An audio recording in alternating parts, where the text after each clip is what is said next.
Halo teman-teman, di sini saya akan menjelaskan dan kita akan belajar mengenai keanekaragaman organisme laut. Nah, di sini saya mengambil materi tentang sel dan organisme sel. Nah, di sini saya akan menjelaskan apa itu sel. Sel merupakan unit terkecil dari makhluk hidup yang mampu menjalankan semua fungsi kehidupan seperti pertumbuhan, metabolisme, dan reproduksi. Nah, di sini saya akan mainkan terkait sel di kehidupan yang ada di laut. Nah, lalu organisme yang ada di laut terdiri dari dua makhluk. Yang pertama itu uniseluler, yang kedua multiseluler. Yang uniseluler itu yang berselnya tunggal dan multiseluler itu berselnya banyak. Nah, perbedaannya adalah jumlah, ukuran, dan reproduksi organisme. Nah, lalu sel dan organisme sel yang bersangkut paut dengan laut yaitu yang tadi, yang pertama organisme uniseluler, yang kedua multiseluler, dan yang ketiga organisme mikroskopis yang berfungsi sebagai produsen utama dan penguraian. Nah, di sini ada keanekaragaman mikroorganisme di laut. Yang pertama itu fitoplankton yang berfungsi sebagai fotosintesis dan menyumbang sebagai oksigen di dalam atmosfer. Contohnya itu yang pertama diatom. Diatom itu merupakan alga bersel tunggal yang merupakan bagian dari fitoplankton juga. Yang kedua itu dinoflagellata. Ya, mereka kelompok alga juga yang merupakan eukaryotik uniseluler yang memiliki dua flagel dan merupakan bagian penting dari fitoplankton. Dan yang terakhir cyanobacteria, yaitu sekelompok bakteri yang fotosintetik dan bersel tunggal atau berkoloni. Nah, lalu mikroorganisme yang kedua yaitu zooplankton, yaitu konsumen primer yang memakan fitoplankton, sebagian merupakan protista uniseluler.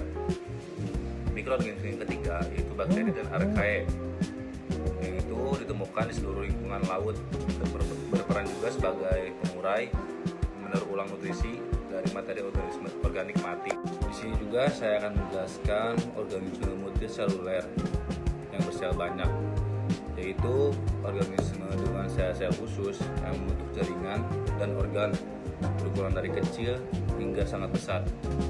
Yang pertama itu ada invertebrata laut, hewan yang tak bertulang belakang. Jadi sebagian besar hewan bentik hidup di dasar laut termasuk kelompok ini.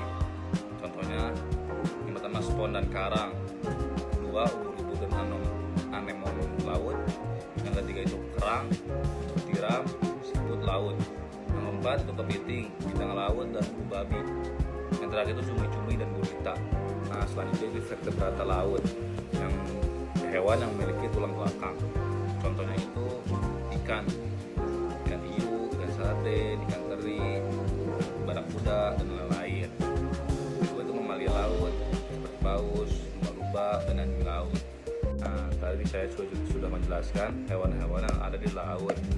Sekarang kita menjelaskan sebagian tumbuhan dan alga multiseluler yang ada di laut. Fungsinya yaitu mereka melakukan fotosintesis dan umumnya hidup di perairan dangkal karena membutuhkan cahaya matahari. Contohnya lamun dan alga besar. Nah, apa itu lamun? Lamun itu tumbuhan yang berbunga, berbeda dengan rumput laut. Perbedaannya yaitu lamun itu tumbuhan tingkat tinggi, sedangkan rumput laut adalah ganggang atau alga. Selanjutnya kesimpulan yang saya ambil dari pembelajaran tadi yaitu jadi organisme yang ada di laut itu bermacam-macam makhluknya. Nah, tadi saya sudah menjelaskan makhluk yang pertama itu uniseluler dan yang kedua itu multiseluler. Uniseluler itu hewan-hewan seperti fitoplankton, zooplankton, bakteri, dan archaea berperan sebagai produsen utama serta penguraian dalam ekosistem laut.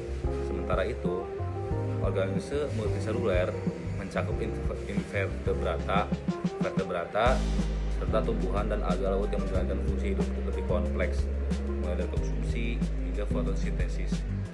Secara keseluruhan, semua organisme ini saling berinteraksi dan membentuk ekosistem laut yang seimbang dan berkelanjutan. Nah, sekian pembelajaran dari saya.